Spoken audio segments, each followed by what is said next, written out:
Glory to God. நான் எவ்வளோ நாள் வாழ போகிறேனோன்னு உங்கள் ஆயுசு நாளை குறித்து கலக்கம் இருக்குதா? அப்போ உங்களை பார்த்து தான் தேவன் சொல்கிறாரு, நீ உன் பிள்ளைகளின் பிள்ளைகளை காண்பாய் என்று. பிள்ளை செல்வம், சொத்துன்னு எல்லா ஆசீர்வாதங்களும் கொட்டி கிடந்த காலத்தில் தேவனுக்கு பயந்து உத்தமமாய் வாழ்ந்த யோபுவுக்கு எல்லாத்தையும் இழந்த பிறகோ பாடுகள் நிமித்தம் ரொம்ப நாள் வாழணும்னு ஆசைப்படலை.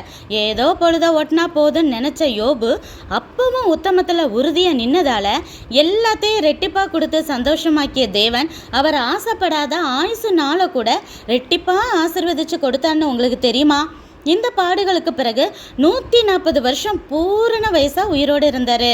உன் மனைவி வீட்டாரங்களை கனி தரும் செடியை போல இருப்பாங்கிற வசனத்தின்படி திரும்பவும் 10 பிள்ளைகளை பெற்றெடுக்கும் பலத்தையும் யோபுவின் மனைவிக்கு தேவன் கொடுத்தார். நீங்க கோடீஸ்வரரோ இல்லை எளிமையான வீட்டில் வசிப்பவரோ உங்க சூழ்நிலைகள் எப்படி இருந்தாலும் அது மேல நம்பிக்கை வைக்காம தேவனுக்கு பயந்து உண்மையும் உத்தமமாய் அவர் வழிகளை மட்டுமே நடப்பேன்னு உறுதியா இருங்க.